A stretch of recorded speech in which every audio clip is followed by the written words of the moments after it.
네, 일론 머스크 테슬라 CEO가 야심차게 발표한 로보택시 이제 공개일이 코앞으로 다가왔는데요. 이에 대한 투자자들 기대감도 커지고 있습니다. 뿐만 아니라 아마존도 로보택시 사업에 뛰어든다고 합니다. 예, 테슬라를 비롯한 자율주행 시장 경쟁 상황부터 글로벌 시장에서 주목받는 국내 기업들에 대한 이슈들까지 함께 짚어보도록 하겠습니다. 크로스 리서치의 한용희 수석연구원과 함께합니다. 어서 오세요. 오십시오. 안녕하십니까. 테슬라 로보택시 얘기부터 해보도록 하겠습니다. 22일에 이제 공개하기로 예정이 됐었고 중간에 약간 이슈가 있었던 점이 텍사스의 이제 민주당 의원이 규제 비비나 안정성 때문에 좀 9월로 미뤄달라라는 얘기까지 들려왔었는데 방금 전에 22일 공개하는 거 확정된 것 같네요. 확정됐습니다. 지금 방금 나온 이슈고요. 그래서 좀 분석을 해드리면은 일단 로보택시 조기 체험 안내를 이제 일부 사용자들한테만 조금 보냈습니다. 그래서 메일 보내가지고 참여할 사람 참여해라라는 형식으로 이제 메일을 보냈고요.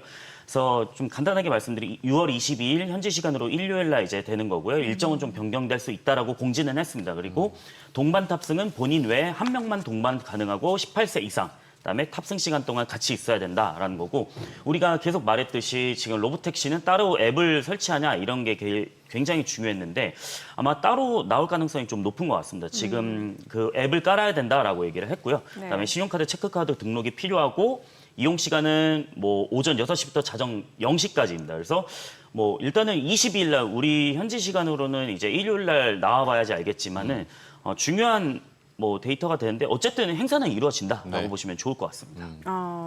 지금 뭐 테슬라뿐만이 아니라 자율주행 로보택시 사업에 뛰어드는 기업들이 많은데 아마존도 뛰어들 거라는 거는 뭐예요? 일단 아마존이 뛰어드는 거는 죽스라는 좀 네모 박스카 같은 게 있습니다. 뭐요? 죽스? 네, 죽스라고 GOOX라고 이름인데 저게 이제 죽스거든요. 네모 박스카 같은 거. 저거를 이제 생산한다라고 했습니다. 그래서 얼마 전에 이제 블룸버그에서도 이제 나온 건데 간단하게 설명드리면 이제 양산 공장을 가동하겠다라는 거고 생산 능력은 이제 연간 10,000대 정도 하겠다라는 건데 저는 로보택시 테슬라랑 경쟁할 수 있을까라는 좀 물음표는 있습니다. 왜 약간 그러냐? 놀이동산에서 볼 법한 느낌인데. 그렇죠. 좀 특이합니다. 앞에 부분은 제가 애 아빠여서 그런지 몰라도 약간 타요 느낌도 나고. 타요. 근데 일단 저는 경쟁이 될까라는 물음표가 있는 거는 과연 카메라 비전 기반으로 하는 거는 카메라 모듈은 얼마 안 하잖아요, 우리가 봤을 때. 근데 라이다는 비싸요, 단가가. 그럼 저거 라이다 몇 개 붙인다라고 하면은 카메라 모듈의 몇 배 정도거든요. 그래서 실제로 웨이모보다 테슬라 생산 단가가 7분의 1 값입니다. 상당히 싼 거죠. 근데 생산 단가가 싸다라고 하는 건 뭐예요? 그럼 서비스를 웨이모가 $1에 출시를 하면은 테슬라는 그 7분의 1 가격으로 출시를 할 수 있는 거예요. 그러면 만약에 5분의 1 가격으로 0.2달러에 키로당 0.2달러에 받을 거예요. 라고 가정을 했을 때 과연 게임이 될 수 있냐는 거죠. 피 터지는 싸움에서. 그러면은 지금 제대로 로보택시 하는 업체들 중에 흑자 보는 기업이 없거든요. 근데 테슬라가 진출을 한다라고 하면은 저는 이 시장 좀 잡아먹을 가능성이 굉장히 높다라고 생각을 하고 있고요. 그래서 상용화 예정은 일단은 샌프란시스코에서 확대된다라고 하는 건데 지금 우려사항이 결국에 그거죠. 개발 생산 비용이 예상보다 좀 크다라는 거. 그래서 10,000대를 해도 결국 생산하는 게 끝이냐. 저 라이다 달고 하는 거 그럼 비용 어디서 충당할 건데 물론 뭐 아마존 돈 많으니까 그럴 수도 있겠죠. 뭐 진행할 수도 있는데 손실 계속 나면은 제프 베조스도 좀 혈압 오르지 않을까 이런 생각을 좀 갖고는 있습니다.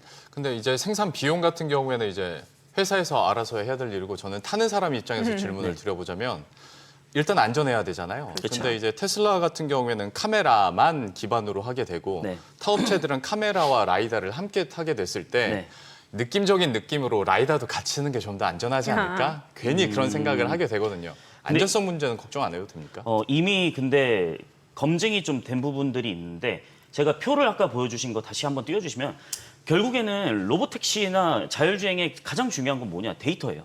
데이터가 있어야 되는데 그게 실주행 데이터가 있어야 된다는 거죠. 우리가 제일 무서워하는 것 중에 하나가 뭐냐면 엣지 케이스. 그러니까 흔히 발생하지 않는 상황을 우리가 엣지 케이스라고 하거든요. 근데 테슬라는 이 엣지 케이스들을 굉장히 많이 수집을 했습니다. 그래서 지금 수집된 데이터를 보시면 테슬라는 30억 마일이 넘었고요. 그다음에 웨이모는 2,200만 마일 정도 됩니다. 그다음에 우버나 리프트는 이걸 제공하지 않았고요.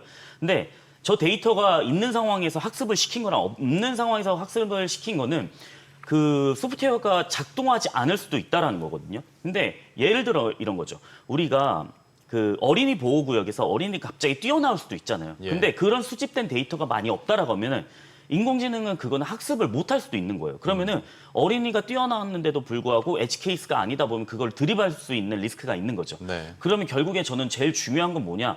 지금 이미 데이터 라벨링은 옛날에 다 마쳤고 그다음에 학습을 다 시킨 상황에서 지금 FSD 뭐 이제 14로 넘어가는 상황인데 영상들을 봤을 때는 웬만한 라이다보다는 잘하거든요. 그리고 우리가 제일 그 카메라 모듈에서 어려워하는 부분이 카메라는 우리의 눈과 비슷하다 보니까 역광, 그다음에 비 오는 날, 네. 야간 예. 이게 굉장히 안 좋을 수 있는데 이미 미국에서는 그런 게 다 검증이 됐습니다. 그래서 저는 라이다나 비전이나 큰 차이는 없다라고 생각을 하고는 있습니다.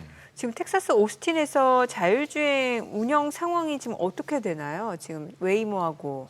일단 웨이모는 그 차량 보유수가 이제 1,500대 정도 되고 네. 26년까지는 목표 차량 수가 한 2,000대 정도 되는데 테슬라는 이번에 출시하고 나서 실제로 기가 텍사스에서 이거 생산을 진행하고 있어요. 그래서 그 미국에 살고 계신 이제 유튜버들 드론 영상을 보면은 드론 스파이샷을 보면은 실제로 이게 주물이 나와야 되거든요. 공장 밖에서. 예. 그 다음에 조립이 이루어지기는 하는데 그 주물 자체가 지금 굉장히 많이 생산이 되고 있습니다. 그게 네. 다 어디로 붙여지냐? 로보택시로 붙여지는 거고 그러다 보면은 저는 지금 오스틴 운영 상황이긴 예. 한데 이 자료가 오늘 나온 겁니다. 근데 오늘? 네, 오늘 나온 건데 사실 텍사스 오스틴은 저게 얼마 전에 등록을 한다라고 얘기를 했었고 오스틴에서 우측 바로 아래 보시면 네. 맨 우측 아래 보시면 테슬라 로보택시는 일단 모델 Y로 진행이 네. 되거든요. 예. 근데 첫 번째는 웨이모 아이페이스 재규 아이페이스고 그다음에 죽수 두 번째가 죽수 도요타 하이랜더고요. 그다음에 네. 세 번째가 죽수 그 네모 박스카고요. 네. 그다음에 네 번째가 폭스바겐 그거는 버즈로 진행을 하는 거고 벤 같은 거. 네. 그다음에 그 AV 라이드 같은 경우는 현대가 지금 투자하고 아이오닉. 있죠. 네, 아이오닉으로 진행하고 있는데 다 라이다는 탑재가 돼 있지만은 테슬라는 워낙 경쟁력이 좀 싸다라고 보시면 좋을 것 아, 같습니다. 가격 예. 경쟁력이 좋다. 네. 사실 제 지인 같은 경우에도 얼마 전에 미국 가서 웨이모를 탔다고 하더라고요. 어떻대요? 한 1.5배 비싸긴 한데 네. 일단 냄새 안 나지, 그쵸. 너무 청결하지, 냄새 그리고 안전하게 모셔다 주지, 누가 말 거는 사람 없지, 팁 안 줘도 되지 하니까 한 번 타면 웨이모를 탈 수밖에 없다라고 얘기를 하더라고요. 근데 이제 테슬라 입장에서는 비용을 절감해서 사용 가격까지 좀 더 다운이 된다면 여기는 진짜 빠르게 이 시장을 선점하지 않을까라는 생각도 있습니다. 네, 시장 캐파는 워낙 크기 때문에 네. 그리고 그 영상들 가끔 보시면은 뉴욕의 교통이 굉장히 극심하잖아요. 예. 사람들이 교통체증. 그냥 무단횡단 하시는 분들도 맞아요. 많고 예. 근데 거기서도 사람 태어났을 때 다 대응이 되거든요. 그래서 일단은 FSD 13점 지금 버전이 최신 14로 넘어가고는 있지만 그것만 봤을 때도 이미 거의 저는 사람이 핸즈오프 해도 된다. 손 떼고 가도 된다. 그래서 문제는 없지 않을까 이런 생각을 좀 갖고 있습니다. 이건 조금 다른 질문일 수는 있겠는데 그 이제 테슬라 같은 경우는 로보택시가 어쨌건 카메라에 네. 의존하는 거니까 왜 가끔 지금도 자율주행이 2단계, 3단계잖아요. 네. 근데 뭔가 카메라에 뭐가 이물질이 묻으면 갑자기 작동 안 돼가지고 내려가지고 카메라 좀 닦아주고 이래야 되는 거 있잖아요. 그래서 내부에 안에 카메라도 또 있습니다. 아, 네. 그래서 내부에 카메라도 있고 사실 그 이물질 그 청소하는 것도 다 일인데 테슬라는 예전에 공개된 영상을 보면은 청소하는 것도 다 로봇이 합니다. 그래서 테슬라 설계 구조가 로보택시가 네. 버터플라이로 열리잖아요. 네, 위로. 네. 근데 이렇게 열리지 않는 구조가 로봇 청소기가 들어가려면 버터플라이로 열려야 돼요. 아. 이렇게 열리면 안 되고. 예. 그래서 그 설계도 사실 어느 정도는 그 로봇 청소기를 활용하려고 했다라는 내용들이 좀 나오고는 있어요. 아, 그래서 멋있겠네요. 그거- 맥라렌처럼 이렇게 네. 버터플라이. 근데 네. 그걸 봤을 때는 청소도 다 돈이잖아요. 네. 그러면은 사람이 하는 청소랑 로봇이 하는 청소랑 또 비교를 했을 때 운영 비용 그냥 생산 단가 말고 운영 비용으로 봤을 때 비교가 될 수 있냐라는 거죠. 네네. 그러면 비교는 안 되지 않을까 이런 생각은 좀 갖고는 있습니다. 저 앵커님이 그 카메라 이물질 네. 질문할 때 저 네. 속으로 감탄했거든요. 왜요? 진짜 그럴 수 있겠구나 했는데 아니, 해결책이 너무 간단해서 네. 약간 민망하긴 합니다. 아니 왜냐면 의도치 않게 새똥 맞고 하면은 그러게요. 옆차에서 뭐 이물질 튀고 하면은 네. 그게 어디 묻었는지 모르거든요. 그쵸, 그쵸. 예. 근데 아. 그게 다 어쨌건 다 된다고 하니까. 네. 예, 청소용 완전 로봇으로 알겠습니다. 궁금해서 저도 네. 한번 여쭤봤고 테슬라 관련해서는 ESS 쪽으로도 사업을 하고 있으니까 네. 특히 일본 쪽에 그 가상 발전소 쪽 영역을 확대하고 있다라는 소식도 들리던데 이거는 좀 어떤 내용입니까?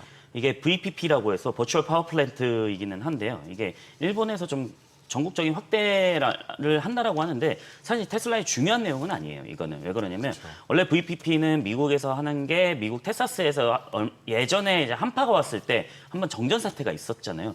그런 것 때문에 지금 VPP에 대한 중요도가 굉장히 높아지고 있는데 이게 뭐냐면 테슬라 파워월이 가정에 설치되는 것들이 있습니다. 뭐냐면 테슬라는 솔라도 하잖아요. 태양광. 예. 솔라 위에서 태양광으로 쬐가지고 에너지를 생산하면은 저장을 어디다 해야 되냐. ESS에 해야 되는데 그 가정집에 수십억짜리 ESS 놓을 수는 없잖아요. 그렇죠. 그러면 소형화로 된 게 이제 파워월이라는 거죠. 그게 작동이 며칠간은 될 수는 있어요. 그다음에 또 테슬라 차량은 또 그 전기차기 때문에 또 여기 안에 있는 저장을 또 뺏어 쓸 수 있다는 거죠. 그러면은 피크 시간대는 전기를 팔 수 있는 거예요. 오히려. 네, 팔 수 있는 거예요. 그래? 네, 전기 필요해? 근데 대신 고단가에 팔게. 우리나라도 비슷하잖아요. 여름철에 전기비 비싸고, 네. 그다음에 전력 많을 때 피크 수요 때는 비싸고 아닐 땐 좀 싸고 그런 예. 거랑 비슷하다 보니까 사실 VPP를 내가 사업을 하겠다라고는 참여자들은 좀 돈을 벌 수 있는 거죠. 그게 이제 전체적인 이제 VPP의 좀 사업이다라고 보시면 좋을 것 같습니다. 네. 그래서 여러모로 테슬라는 앞으로 조금 성장 모멘텀이 더해질 수 있다. 네. 이런 결론이신 거죠. 네, 맞습니다. 예. 자, 그리고 요즘 한참 기업 탐방하느라 바쁘잖아요. 네, 요즘에 많이 돌아다니고 있습니다. 그러니까 아니 그 지금 우리나라에서 보면은 피부 미용 의료기기, 뭐 네. 화장품 엄청 좋습니다. 근데 요즘에 보면은 스킨 부스터 주목받는다고 하는데 네. 관련해서 리포트도 하나 냈다고요. 네, 어제 저희가 스킨 부스터 쪽 산업 보고서를 좀 발간을 했는데 스킨 부스터 좀 설명해 주세요. 이거. 네.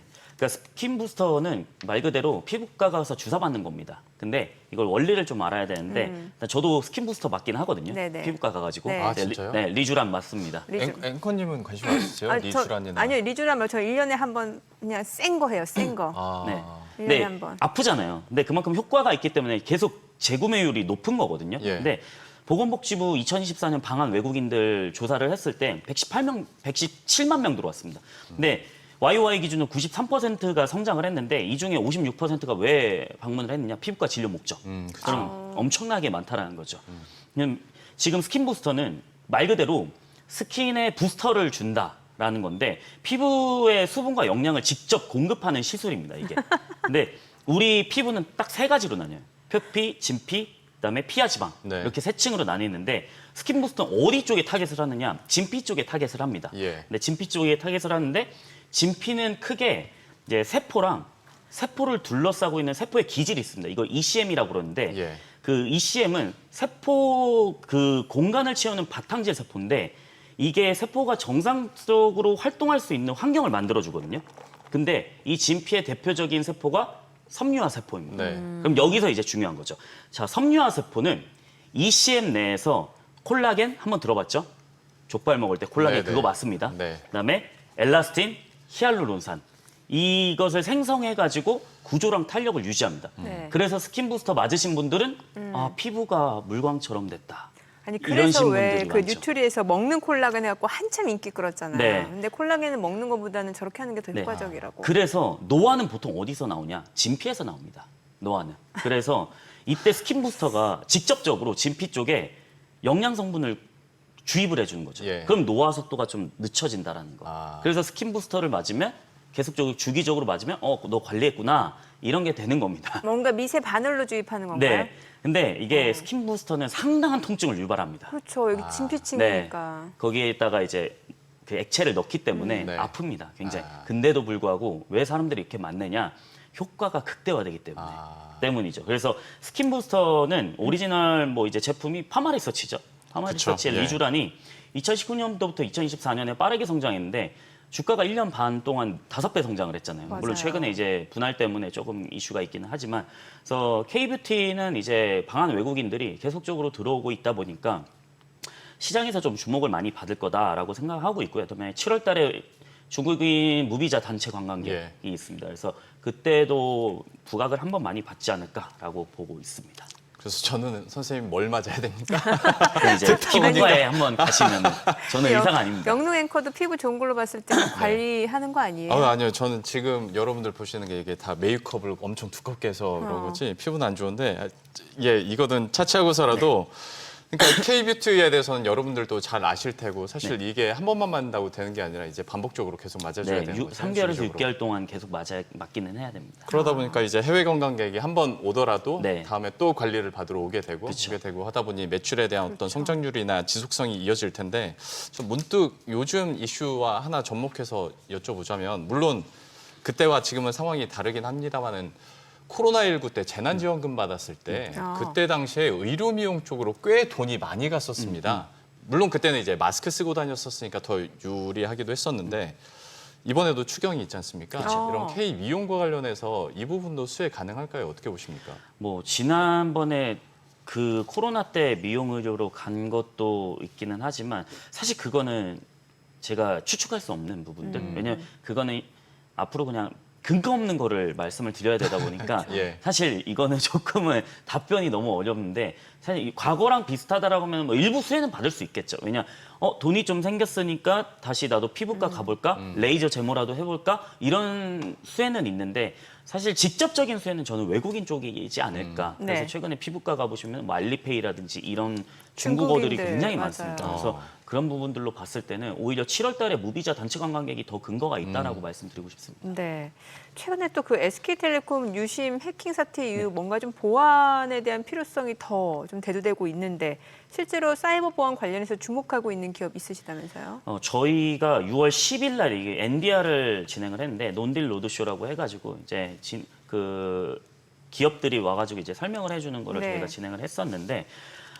저희가 지니언스라는 기업을 NDR을 한번 좀 했었습니다. 지니언스. 근데, 그 저희가 NDR을 진행했는데 상당히 좀 괜찮은 기업이다라고 좀 생각이 들었던 건 뭐냐면, 그러니까 지금 AI로 인해 가지고 사이버 보안이 굉장히 중요시 여겨지고 있습니다. 왜 그러냐면 AI 등장과 더불어 가지고 최근에 이제 딥시크 사태라는 게 좀 있었잖아요. 딥시크 같은 저비용 AI 확산은 결국엔 뭘 유발했느냐? 새로운 공격 방식을 좀 가능케 했습니다. 사이버 보안에서. 그다음에 최근 이스라엘과 이란 전쟁에서도 계속 어떤 게 대두되고 있느냐. 사이버 공격이 대두되고 있습니다. 그렇죠. 왜냐? 이스라엘이 자꾸 아이언돔, 에로우2, 에로우3 같은 걸로 우리가 쏘는 미사일을 요격하다 보니까 야, 쟤네 시스템 들어가가지고 무방비하게 시켜버려. 이런 것들이 계속 주목받고 있다는 거죠. 그래서 최근에 그 보안 총괄자, 회사의 보안 총괄자들이 있거든요. CISO라고 있는데 이 사람들한테 설문조사를 한 게 향후에 10년 동안 보안 예산 얼마나 늘릴래? 라고 물어봤더니 25%가 50% 넘게 예산을 늘리겠다라고 했습니다. 그러면은 사이버 보안 시장은 2030년까지 연평균 9에서 14% 정도 성장을 합니다. 한화 약 800조 원 정도 됩니다. 굉장히 큰 시장이죠. 근데 저희가 NDR을 한 지니언스는 크게 세 가지 사업으로 분류가 됩니다. NAC, EDR, 제로 트러스트 이렇게 어려우실 수 있는데 그 NAC는 뭐냐면 쉽게 말씀드리면 그 공항에 있는 검색대라고 보시면 돼요. 검색대는 내가 짐을 다 풀고 나서 내 짐에 뭐 있는지를 다 검사받잖아요. 그러면 NAC 네트워크에 접속하려는 장비는 제가 SBS 비즈 직원이에요. 근데 제 장비 이 노트북이 있어요. 근데 이 노트북으로 이 네트워크에 접속을 하려고 하면은 사용자 식별을 하고 인증을 하고 그러니까 통과를 시켜주는 거죠. 그래서 공항 검색대 같은 역할을 한다라고 보시면 좋을 것 같고 이거는 장비가 조금 들어갑니다. 근데 아직까지는 캐시카우 사업. 근데 이제 EDR 같은 경우에는 사용자의 PC나 단말 등에 발생하는 악성 코드를 실시간으로 감시를 합니다. 요즘에 악성 코드가 어떤 식으로 되어 있냐면 바이러스 잠복기처럼 이렇게 숨어 있다가 네트워크 통해 가지고 어딜 들어갑니다. 근데 나중에 발견하면 이거 어디서 터졌는지도 몰라요. 이번 사태도 약간 그런 성격이었잖아요. 그런 성격이 많은데 그래서 이 EDR은 향후의 캐시카우다라고 생각하는 건 뭐냐면 이제 하드웨어 납품이 없습니다. 자 그러면은 영업 레버리지 효과가 크겠죠. 그래서 그 커스터마이징도 없기 때문에 EDR 시장 규모가 저렇게 커지는 만큼 레버리지 수요는 좀 많이 늘어날 것이다라고 생각을 하고 있고요. 그다음에 제로 트러스트 같은 경우는 2026년 이제 국정원에 따르면 공공기관은 제로 트러스트 도입을 공식화할 것이다라고 발표를 했습니다. 이게 뭐냐? 아무도 믿지 않고 지속적으로 검증한다라는 거죠. 그래서 제로 트러스트까지 됐을 때는 저희가 지니언스 굉장히 AI 보안 쪽에서는 괜찮은 기업이다라고 생각을 좀 했고요.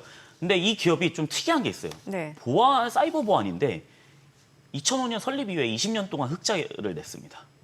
그래서 좀 설립 이후 계속해서 네, 흑자요? 흑자를 냈습니다. 그래서 좀 특이한 이력을 갖고 있어서 사실 이익도 나는 기업이다 보니까 좀 NDR을 했을 때 흥미있는 기업이었다라고 보시면 좀 좋을 것 네. 같습니다. 하나 더 짧게 여쭤봐야 되는 네. 게 그 예전에 한참 요즘에 또 핫한 게 또 비만 치료제 시장 아니겠습니까? 네네. 그런데 예전에 오전에 머니쇼에 나와서 제가 국내에서 비만 치료제 기업 중에서 좀 관심 있게 볼 만한 기업 있냐고 질문을 했을 때 그때 D&D 파마텍 말씀 주셨거든요. 네. 근데 실제로 또 기업 다녀오셨죠? 네, 저희가 그 대표이사 인터뷰도 했습니다. 가장 좀 네. 빠르게 했는데 원래 6월 16일 날 D&D 파마텍이 DD01이라는 물질을 임상 2상 데이터 중간 발표를 했습니다. 네. 그때 발표 임상 데이터가 너무 좋았어요. 프라이머리 엔드 포인트가 너무 좋아가지고 그때 종가 기준으로 상한가를 갔거든요.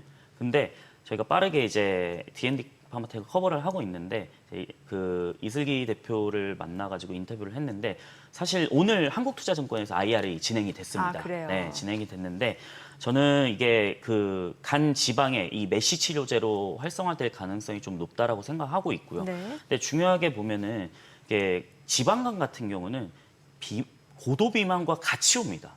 그래서 살이 많이 찌신 분들은 지방간 수치가 굉장히 높아요. 그래서 병원 가면 뭐부터 해야 되냐? 살 빼시라고 얘기를 많이 하죠. 근데 보통 지방간 치료제에서는 두 가지가 있거든요. FGF21이랑 글루카곤 GLP-1 계열이 있습니다. 이 두 가지가 있는데 이제 FGF에서 가장 빠른 거는 얼마 전에 사간 거는 보스턴 파마슈티컬이 물질을 사간 GSK가 있습니다. 이게 얼마에 사갔냐? 20억 불에 사갔습니다. 업프론트 금액, 그 계약 금액만 12억 달러, 나머지 마일스톤으로 8억 불 정도. 근데 이 데이터랑 D&D 파마텍 데이터랑 비교를 했는데 D&D 파마텍 데이터가 더 좋습니다. 12주 데이터가. 그래서 이게 체중 감소와 메시 치료제로서 부각을 받는다라고 하면은 기술 이것에 대해서 관심을 가질 빅파마들이 굉장히 많다라는 거죠. 네네. 왜냐? 또 트렌드가 맞잖아요. 비만 치료제라는 게. 그렇기 때문에 지금 메시 치료제에서는 딱 글로벌적으로 하나밖에 없어요. 마드리갈 제품. 근데 이건 TBH 쪽이거든요. 너무 용어가 모르는 게 많아 지금. 그러니까 좀 갑상선 호르몬으로 하는 겁니다. 메시 치료를 하는 겁니다. 근데 네. 이제 48주 데이터는 이번 연도 투약 기간이 끝나고 나서 D&D 파마텍 끝나고 나서 내년 상반기쯤에 데이터가 나옵니다. 근데 중요한 건 뭐냐면 48주 데이터 끝나고 나서 섬유화랑 이 메시 개선이 됐을 때는 FDA 허가 요건이 된다라는 거죠. 섬유라면 간섬유. 네, 간 섬유화.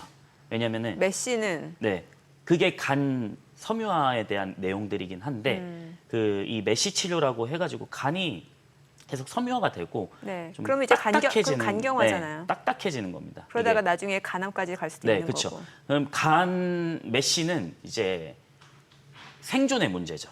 그렇다 보니까 얼마나 섬유화가 빨리 되느냐가 중요한데 지금 경쟁사 데이터를 한 번만 보여주시면 제가 조금 짧게 설명드릴게요. 네. 시간이 없어가지고 그 경쟁사 물질들은 거의 다 24주, 36주, 48주거든요. 근데 데이터가 D&D 파마텍 12주랑 비슷해요. 그러니까 간 섬유화를 억제시킨다는 거죠. 그 간 지방간 지방간, 30% 이상 개선된 사람들이 개선된 몇 명이냐. 예. 이게 75% 정도 나왔거든요. 네네. 근데 이제 임상 프로토콜 준수한 환자들은 85% 나왔습니다. 근데 보수적으로 해야 되니까 75% 나왔다 쳐도 다른 경쟁사 24주 데이터, 36주 데이터, 48주 데이터보다 좋게 나온 것도 있고 비슷했다라는 거죠. 네. 그래서 빠른 지방간 해소가 키포인트이기 때문에 48주 데이터만 잘 나온다라고 하면은 지금보다 기업 가치는 더 높아질 수 있는 기회가 생기지 않을까 이렇게 좀 짧게 말씀드리고 싶습니다. 알겠습니다. 오늘 내용 잘 들었습니다. 고맙습니다.